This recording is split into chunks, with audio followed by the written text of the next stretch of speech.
En septembre 2021, un festival de moto dans le sud de la France a tourné au drame lorsqu'un membre des Hells Angels a poignardé un biker rival à 5 reprises en plein jour. Mais ce n'était pas un acte de violence aléatoire. Le seul crime de la victime était que son club s'était installé sur le mauvais territoire. Tout a commencé lorsqu'un gang de rue à Paris a attiré l'attention de la direction des Hells Angels à Amsterdam. Mais obtenir le patch n'était pas facile. La direction exigeait des preuves de loyauté, et un club prospect à Grenoble les a fournis en exécutant un président rival lors d'une fusillade en voiture. Non seulement cela, mais ils ont construit des réseaux de cocaïne avec des tubes d'air comprimés, cachés à l'intérieur des murs de leur clubhouse. Des assassins aux barons de la drogue, des extorqueurs aux tueurs entraînés. Voici les membres les plus dangereux des Hells Angels en France. Loulou de Crimée. Et tout a commencé avec un seul homme. En 1967, à Paris, une douzaine de jeunes hommes ont créé un gang. Ils se faisaient appeler les Angels of Crimea, du nom de la rue où ils avaient grandi. Rue de Crimée, un quartier pauvre du 19e arrondissement où la police se montrait rarement. Leur chef était Loulou, Loulou de Crimée.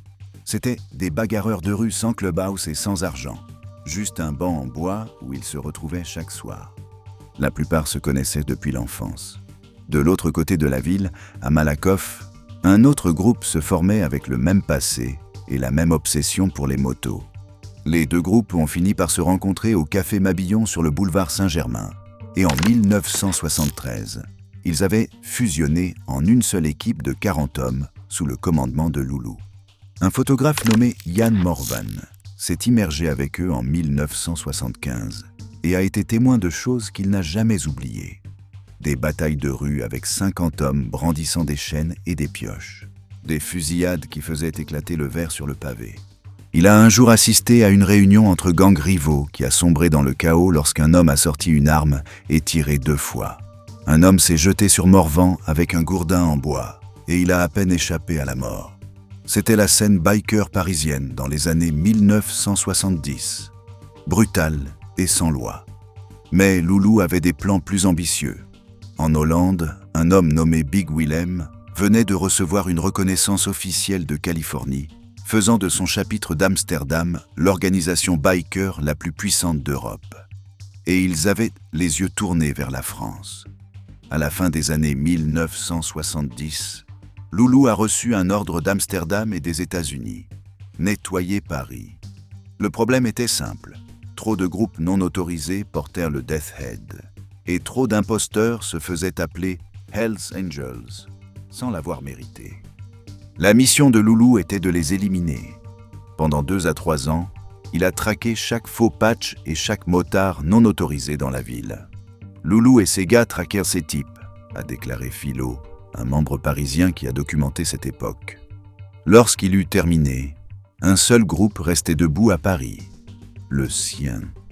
Le 18 avril 1981, Loulou et ses hommes se sont rendus à Copenhague pour une réunion internationale des Hells Angels. Ils sont arrivés en tant que prospects et sont repartis comme membres full patch. Ce jour-là, Loulou de Crimée est devenu le premier président des Hells Angels MC France. 14 ans après avoir formé un gang de rue sur la rue de Crimée, il commandait désormais le premier chapitre officiel des Hells Angels dans l'histoire française. Le club reste actif aujourd'hui, et Loulou était encore en vie en 2018, contribuant à un livre photo intitulé « Race with the Devil » sur les débuts de la scène parisienne. Mais obtenir un charter n'était que le début. 10 ans plus tard, un groupe de bikers à Grenoble irait encore plus loin que Loulou ne l'avait jamais fait. Ils ne se sont pas seulement battus pour leur patch, ils ont tué pour les obtenir. Kevin Da Cruz, 18 septembre 2021. Le festival American Saloon battait son plein au parc des expositions de Tarbes, une ville de la région des Hautes-Pyrénées dans le sud-ouest de la France. Des milliers de visiteurs étaient venus célébrer la culture américaine, voitures classiques, musique, country et motos. Mais parmi eux se trouvaient des membres de 2 clubs de bikers rivaux. Et les Hells Angels étaient même devenus envoyer un message. Quelques jours plus tôt, des membres du chapitre de Paris avaient discuté de leur plan. Les Rebels, un club rival, s'étaient récemment étendus dans le sud-ouest. Les Angels voulaient mettre les points sur les i, comme l'aurait dit un membre. Ils voulaient montrer clairement qui contrôlait ce territoire. Vers 15h30, les deux groupes se sont croisés sur le parking. Ce qui s'est passé ensuite a été capturé par des caméras de surveillance et les téléphones des témoins. Une violente bagarre a éclaté. Environ 10 Hells Angels ont encerclé des membres des rebelles. Les couteaux sont sortis, et dans le chaos, un homme s'est déplacé avec une précision mortelle. Son nom était Kevin Da Cruz. Da Cruz avait 31 ans, ancien soldat des unités parachutistes commando de l'armée française. Il avait servi en Afghanistan. Après avoir quitté l'armée, il est devenu cheminot, mais il était aussi membre du chapitre parisien des Hells Angels. Sur les images vidéo, Joseph Pontroué, un membre des rebelles âgé de 52 ans, apparaît de dos, face à plusieurs Hells Angels. Da Cruz s'approche par derrière. Il poignarde Pontroué 5 fois, dans le dos et la cuisse. L'attaque dure environ 30 secondes. Joseph Pontroué, ancien employé de l'usine laitière Danone, à Villecomtal-sur-Arros, est mort de ses blessures. 3 autres membres des rebelles ont été grièvement blessés lors de l'attaque. La police a immédiatement lancé une enquête. En quelques semaines, des arrestations ont suivi à Toulouse, en région parisienne et dans le département des Landes. Da Cruz faisait partie des personnes interpellées. En octobre 2024, un premier procès a eu lieu pour des chefs d'accusation moins graves. 6 membres des Hells Angels ont été condamnés à des peines de prison pour violences aggravées. Mais le moment clé est arrivé en juin 2025. Da Cruz a comparu devant la cour d'assises de Bordeaux pour meurtre et 3 tentatives de meurtre. L'accusation a soutenu qu'il s'agissait d'une attaque territoriale préméditée, un guet-apens. Elle a mis en avant les conversations précédant le festival, les armes apportées sur les lieux et la nature coordonnée de l'agression. La défense a affirmé que Da Cruz avait agi en état de légitime défense, après avoir été frappé et battu avec un bâton. Son avocat a déclaré que son client était complètement brisé par les conséquences de ses actes et ne se reconnaissait pas sur les vidéos. Mais le procureur a livré un réquisitoire accablant. Joseph Pontroué est mort en 30 secondes pour une guerre de territoire, pour un emblème rouge et blanc, pour rien au final.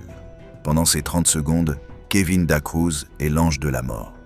Les avocats de la famille de la victime ont dénoncé ce qu'ils ont appelé la loi du silence des Hells Angels.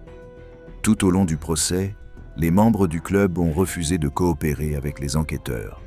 Le tribunal a également entendu parler du passé trouble de Da Cruz. Son père, Manuel Da Cruz, purge une peine de réclusion à perpétuité pour l'enlèvement, le viol et le meurtre d'une joggeuse nommée Marie-Christine Odo en 2009. Kevin a décrit une enfance marquée par la violence et une rupture totale avec son père. Le 27 juin 2025, le jury a rendu son verdict. Coupable d'assassinat avec préméditation, coupable de tentative d'assassinat sur 2 autres victimes. La peine, 25 ans de réclusion criminelle, avec une période de sûreté des 2/3, avant toute possibilité de libération conditionnelle. Le tribunal a également imposé un suivi socio-judiciaire, avec obligation de soins et une interdiction à vie de porter des armes. Da Cruz a accueilli le verdict avec une expression impassible, les bras croisés derrière le dos, regardant au loin. Son avocat a annoncé qu'un appel était probable. Un 4e procès pourrait suivre. Mais ce type de violence n'était pas nouveau chez les Hells Angels français. 30 ans plus tôt, un autre groupe d'hommes avait fait quelque chose d'encore plus calculé pour gagner sa place dans l'organisation, The Filthy Rebels. À Grenoble, il existait un gang appelé les Filthy Rebels. Ils dirigeaient un endroit appelé Zone Interdite, une ancienne brasserie qu'ils avaient transformée en squat avec une boîte de nuit, un bar et un studio de répétition. Ils contrôlaient la scène underground de la ville. Des groupes punk y jouaient, les bikers y buvaient, et les Filthy Rebels faisaient en sorte que tout le monde sache qui était aux commandes. Ils étaient un club prospect des Hells Angels, ce qui signifiait qu'ils essayaient encore de gagner leur patch. toujours en train de faire leurs preuves, toujours en attente de l'appel qui ferait d'eux des membres officiels de l'organisation biker la plus puissante d'Europe. Cet appel est arrivé à l'été 1991. Les Bandidos étaient arrivés en France 2 ans plus tôt, établissant leur premier chapitre européen à Marseille en septembre 1989. C'était un défi direct aux Hells Angels, qui considéraient la France comme leur territoire. Les tensions n'avaient cessé de monter depuis. En avril 1991, 2 hommes à moto ont abattu un membre des Bandidos dans son salon de tatouage dans les Bouches-du-Rhône. En mai, le même salon a été criblé de tirs de mitrailleuses. En juin, les Hells Angels ont attaqué un club en Haute-Savoie qui tentait de passer du côté des Bandidos, arrosant le bâtiment de balles et détruisant toutes les motos stationnées à l'extérieur. Mais tout cela ne suffisait pas. Les Hells Angels voulaient envoyer un message impossible à ignorer. Ils avaient besoin de sang. Et ils ont choisi les Filthy Rebels pour le verser. Le 22 août 1991, 4 hommes à moto sont entrés dans Marseille. Ils se sont arrêtés devant le clubhouse des Bandidos et ont ouvert le feu. Un membre des Bandidos a été tué sur le coup. 2 autres ont été blessés. La police a ensuite trouvé une grenade non explosée sur les lieux. L'enquête a finalement remonté la piste jusqu'à Grenoble.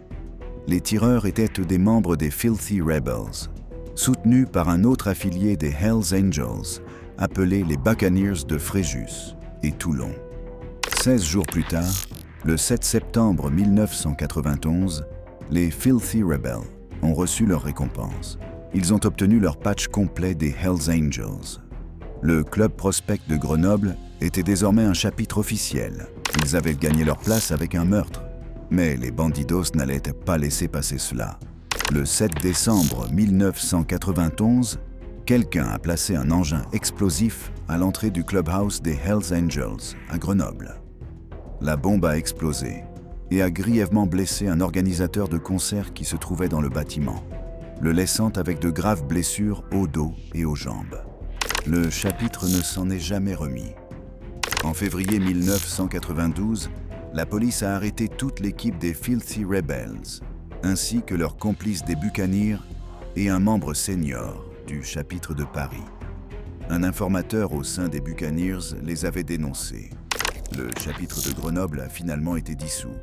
Les hommes qui avaient tué pour entrer chez les Hells Angels étaient soit en prison, soit dispersés. Le club qui avait autrefois dominé Zone Interdite était terminé. Mais la guerre entre les Hells Angels et les Bandidos en France ne faisait que commencer. Et le prochain champ de bataille serait Toulouse. The Barbarian président. Toulouse était censé être la prochaine frontière pour les Hells Angels en France. Le Barbarians MC travaillait à cet objectif depuis des années. C'était un club prospect, ce qui signifiait qu'ils étaient dans la dernière étape avant de devenir membres officiels des Hells Angels. Le 8 octobre 1993, ils ont appris que leur candidature avait été acceptée. Ils étaient désormais officiellement en ligne pour devenir le prochain chapitre français. Leur président était un homme dont le nom n'a jamais été rendu public. Ce que l'on sait, c'est qu'il dirigeait le club d'une main de fer et ne tolérait aucune présence des Bandidos, qui s'étendaient dans tout le sud de la France. La tension a atteint son paroxysme autour d'un concessionnaire Harley-Davidson. Le concessionnaire local à Toulouse avait pris une décision qui a mis les Barbarians en colère. Au lieu de les engager pour assurer la sécurité lors d'un événement portes ouvertes, il avait engagé des Bandidos de Marseille. Pour les Barbarians, c'était une insulte. Pire encore, c'était un défi à leur autorité dans une ville qu'ils considéraient comme leur territoire. Le président des Barbarians a confronté le concessionnaire à plusieurs reprises. Il a proféré des menaces. Il a exigé que le concessionnaire rompe ses liens avec les Bandidos. Mais celui-ci a refusé. En février 1994, la confrontation est devenue mortelle. Le président est entré dans la concession avec des membres de son groupe. Selon les rapports, un membre des Bandidos à l'intérieur du bâtiment a tiré en premier. Le tir a manqué sa cible. Le président des Barbarians a avancé vers le bureau du concessionnaire. Et c'est à ce moment-là que le concessionnaire a sorti une arme et l'a abattu. Le meurtre a provoqué une onde de choc dans le monde des bikers en France. Des Hells Angels venus d'Espagne se sont rendus à Toulouse pour les funérailles. Des membres de Barcelone et de Valence ont fait le déplacement pour rendre hommage à un homme mort en se battant pour un territoire qui aurait été le leur. Mais la mort de leur leader a détruit les Barbarians. Sans lui, le club s'est effondré. L'organisation qui devait devenir le prochain chapitre des Hells Angels en France a tout simplement disparu. Les membres survivants ont été dispersés et intégrés dans d'autres chapitres, principalement à Orléans. Les Hells Angels n'ont jamais obtenu leur chapitre à Toulouse. Contrairement au massacre de Marseille 3 ans plus tôt, aucun rapport ne fait état de représailles directes contre le concessionnaire ou les bandidos. Certains disent qu'une vengeance était prévue, mais n'a jamais été exécutée. D'autres affirment que la direction a estimé que le club était trop affaibli pour poursuivre le combat. Ce qui est certain, c'est que les Barbarians sont devenus un avertissement. Un rappel que dans la guerre entre les Hells Angels et les Bandidos, même ceux qui sont sur le point de gagner peuvent tout perdre en un instant. The Paris Cocaine Machine. Mais le meurtre n'était pas le seul moyen par lequel les Hells Angels français ont construit leur empire. Certains chapitres ont choisi une autre voie vers le pouvoir. Les Hells Angels de Paris ne faisaient pas que vendre de la drogue. Ils ont construit un système. Leur clubhouse sur la rue Louis Blanc dans le 19e arrondissement était plus qu'un simple lieu de réunion. C'était une forteresse conçue pour un seul objectif, faire circuler de la cocaïne sans se faire prendre. En juillet 1991, des agents des stupéfiants de la brigade des stupéfiants ont perquisitionné le bâtiment. Ce qu'ils ont trouvé à l'intérieur a choqué même les enquêteurs les plus expérimentés. Les Hells Angels avaient installé un système de tubes à air comprimé capable d'évacuer plusieurs kilos de cocaïne en quelques secondes. Si la police entrait par la porte d'entrée, la drogue disparaissait à travers les murs avant que quiconque puisse l'atteindre. C'était le type d'ingénierie que l'on attend d'une opération de contrebande professionnelle, pas d'un club de motards. Mais ce n'était pas tout. Les agents ont également découvert des fusils à pompe cachés dans le clubhouse. Lorsqu'ils ont fouillé les domiciles de plusieurs membres le même jour, ils ont trouvé 11 kilos de cannabis, 700 grammes de cocaïne et 200 000 francs en espèces. L'arsenal comprenait une mitrailleuse montée sur trépied, des pistolets, des carabines, des fusils à pompe et environ 1000 cartouches de munitions. Un porte-parole de la police a livré son verdict. Il ne fait aucun doute que nous avons affaire à une organisation criminelle de dimension internationale. La perquisition a forcé le chapitre parisien à modifier ses opérations.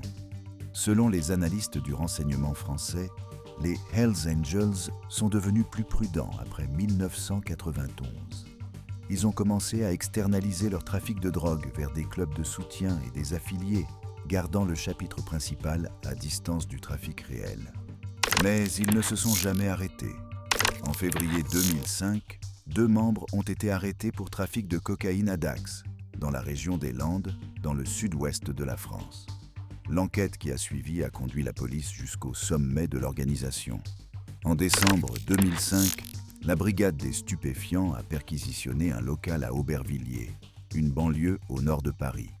À l'intérieur, ils ont trouvé des armes à feu et 330 grammes de cocaïne. L'homme arrêté était le président du chapitre parisien des Hells Angels.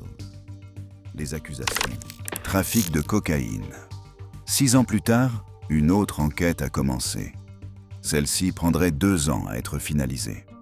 Le 26 janvier 2013, la police est intervenue alors que 15 membres des Hells Angels se rassemblaient pour l'inauguration d'un salon de tatouage à Bordeaux. La perquisition les a pris par surprise. Les agents ont saisi une moto Harley-Davidson volée, plusieurs gilets pare-balles, des pistolets de calibre 9 mm et 38, 300 grammes de cocaïne, 1,5 kg de résine de cannabis et 15 000 € en espèces.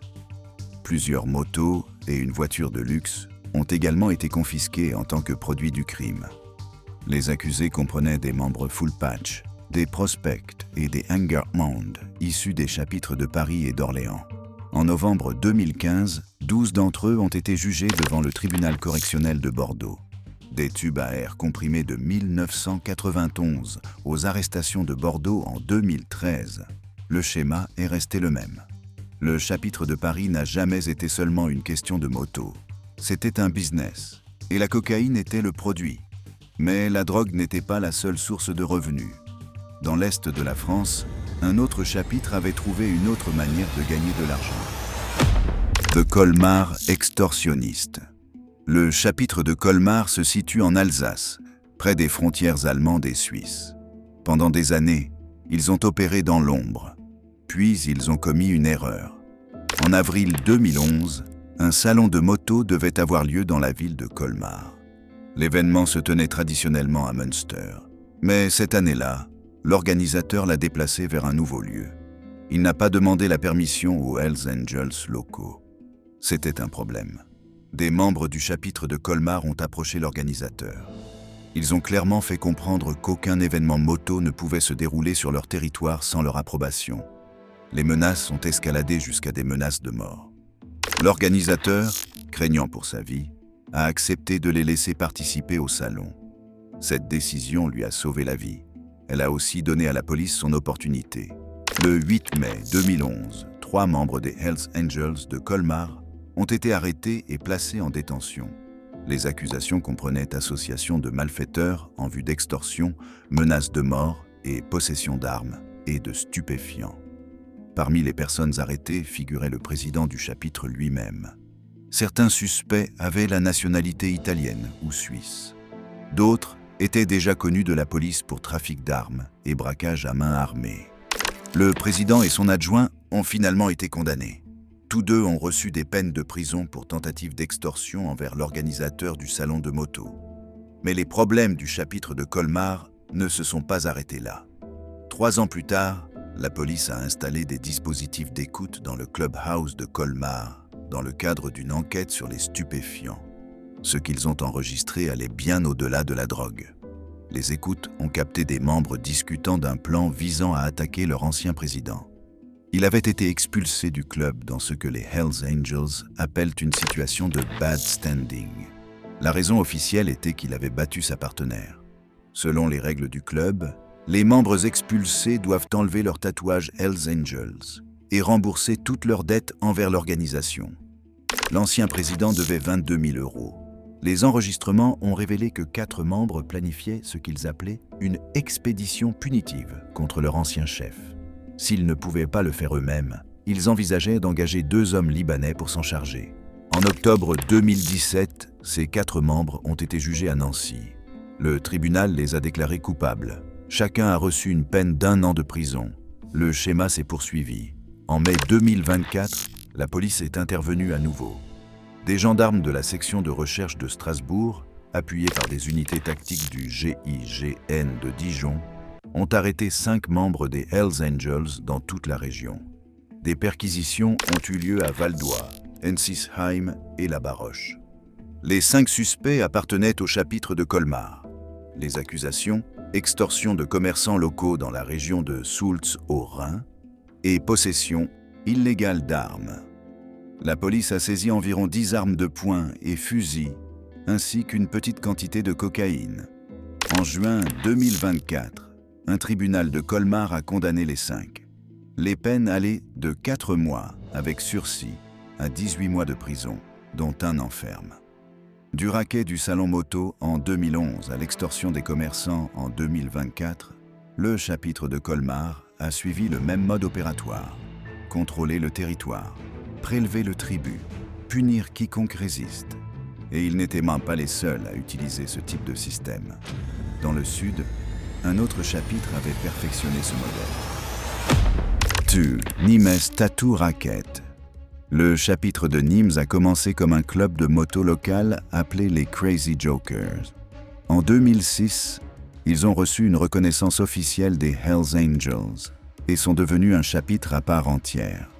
Beaucoup des membres fondateurs étaient d'anciens soldats de la Légion étrangère française, des hommes formés au combat et à la discipline. Ils ont installé leur clubhouse à Marguerite, une petite ville juste à l'extérieur de Nîmes, dans la région du Gard. Le bâtiment était un grand entrepôt situé sur un terrain à côté de l'autoroute A9. De là, il dirigeait ce que les enquêteurs décriraient plus tard comme une opération d'extorsion systématique. Les cibles étaient les salons de tatouage. Dans l'univers des Hells Angels, les salons de tatouage sont un territoire précieux. Ils attirent les bikers, manipulant de l'argent liquide, et servent de lieu de rencontre informel pour la communauté motocycliste. À Nîmes et dans les environs, tout tatoueur souhaitant exercer devait obtenir l'autorisation du chapitre local. Cette autorisation avait un prix. Selon les procureurs, les Hells Angels de Nîmes exigeaient des paiements mensuels au salon de tatouage dans la région du Gard. Les montants variaient de 500 à 1000 euros par mois, selon la taille de l'établissement. Les propriétaires à Nîmes et dans la ville côtière voisine d'Aigues-Mortes payaient tous un tribut. Ceux qui refusaient faisaient face à des menaces, de l'intimidation et de la violence. Le système a fonctionné pendant des mois avant que la police ne le découvre. En juin 2011, la police judiciaire de Montpellier a lancé son opération. À l'aube, des agents de la brigade de recherche et d'intervention, l'unité tactique d'élite de la police régionale, sont intervenus au clubhouse de Marguerite. À la fin de la matinée, environ 8 Hells Angels étaient en garde à vue. Parmi eux figuraient le président et le vice-président du chapitre. Les perquisitions ont révélé un arsenal. Les agents ont saisi plusieurs armes de poing, un fusil à pompe, un gilet pare-balles, environ 30 000 euros en espèces et près de 100 grammes de cocaïne. 7 motos Harley-Davidson appartenant au club ont également été placées sous scellé pour enquête. Robert Joly, le procureur de Nîmes, s'est adressé aux journalistes. Il a confirmé que l'enquête durait depuis plusieurs mois. Les plaintes des propriétaires de salons de tatouage de la région avaient orienté les enquêteurs vers ce groupe. Plusieurs suspects avaient déjà des condamnations pour faits de violence. Le mois suivant a apporté d'autres arrestations. En juillet 2011, 3 membres supplémentaires du chapitre de Nîmes ont été placés en garde à vue. L'un d'eux était le sergent d'armes du club. Les accusations, extorsion en bande organisée. 6 des accusés ont finalement été jugés devant le tribunal correctionnel de Nîmes. Ils faisaient face à des accusations de participation à une association de malfaiteurs, extorsion avec violence et détention illégale d'armes de guerre. 3 établissements commerciaux ont été confirmés comme victimes du racket de protection. L'affaire de Nîmes a révélé le modèle économique dans sa forme la plus claire. Les Hells Angels ne collectaient pas simplement des paiements aléatoires. Ils avaient construit un système de protection basé sur le territoire, taxant toute personne opérant dans leur sphère d'influence. Et malgré les arrestations, malgré les condamnations, malgré des décennies d'opérations policières, l'organisation n'a fait que continuer à croître. The Current Empire. Aujourd'hui, les Hells Angels contrôlent plus de territoire français que jamais auparavant. Ce qui a commencé avec une douzaine d'hommes sur un banc en bois à Paris s'est transformé en un réseau couvrant tout le pays. L'organisation exploite désormais environ 12 chapitres full patch à travers la France. Paris reste le chapitre mère, le centre du pouvoir depuis 1981. Orléans a suivi en 1987. Puis sont venus la Côte d'Azur, Colmar, Bretagne, Normandie, Alpes, Toulouse, Lille, Perpignan et la côte océanique. Un chapitre nomade opère sans territoire fixe, se déplaçant entre les régions selon les besoins. Un chapitre prospecte en Auvergne travaille actuellement à obtenir le statut complet. En dessous des chapitres officiels se trouve une pyramide de clubs de soutien. Ce sont le système d'alimentation, le terrain d'essai pour les futurs membres et le tampon entre l'organisation et ses activités de rue. La structure fonctionne par étapes. Un club commence en tant que hangaround, le niveau le plus bas. Les membres assistent aux événements des Hells Angels, accomplissent de petites tâches et démontrent leur loyauté. S'ils font leurs preuves, ils passent au statut de prospect, une période probatoire qui peut durer des années. Ce n'est qu'alors qu'ils peuvent espérer porter les couleurs complètes, la tête de mort ailée, les patchs rouges et blancs, et le rocker inférieur portant le nom de leur territoire. En France, des clubs de soutien portant des noms comme les Red Slayers opèrent ouvertement, arborant des patchs Support 81, qui signalent leur allégeance. Le nombre 81 est un code. 8 pour H, 1 pour A. Hells Angels. Ces clubs assurent la sécurité lors des événements, effectuent des tâches logistiques et gèrent des activités qui maintiennent les membres full patch à distance de l'exposition criminelle directe. Les analystes du renseignement français observent cette expansion avec une inquiétude croissante. Un rapport de 2017 du CIRASCO, l'agence gouvernementale chargée de surveiller le crime organisé, a signalé le monde des bikers comme une menace émergente. Le rapport décrivait les membres des clubs comme hautement disciplinés, organisés et solidaires, des hommes qui consacrent corps et âme au gang et ne montrent aucun signe de faiblesse. Mais la menace ne concerne pas seulement la violence, elle concerne l'argent. Les Hells Angels français ont appris de leurs homologues européens. En Allemagne, aux Pays-Bas et en Scandinavie, les clubs de bikers ont dépassé la criminalité de rue pour entrer dans des activités légales. Sociétés de sécurité, entreprises de construction, logistique de transport. Le chapitre de Gagny, près de Paris, a été remarqué pour cette évolution. Ses membres occupaient des emplois professionnels, dirigeaient des magasins de motos, des services de messagerie et des entreprises de transport de marchandises avec des connexions vers l'Angleterre et des comptes offshore dans des paradis fiscaux. La loi française rend leur interdiction difficile. La loi de 1901 sur les associations, qui régit les organisations à but non lucratif, offre une protection juridique que les clubs de moto peuvent exploiter. Contrairement à l'Allemagne, qui a interdit certains chapitres, la France ne dispose pas de mécanismes permettant de les dissoudre sans porter atteinte aux libertés fondamentales d'association. Ainsi, l'Empire continue de croître. Des combattants de rue de Loulou de Crimée au réseau actuel de chapitres et de clubs de soutien, les Hells Angels français ont construit quelque chose qui ne disparaîtra pas facilement. Ils sont ancrés dans la culture motocycliste, protégés par des cadres juridiques et connectés à une organisation internationale, disposant de ressources qui dépassent tout ce que les forces de l'ordre françaises peuvent égaler. La tête de mort flotte au-dessus de la France, et elle ne redescendra pas.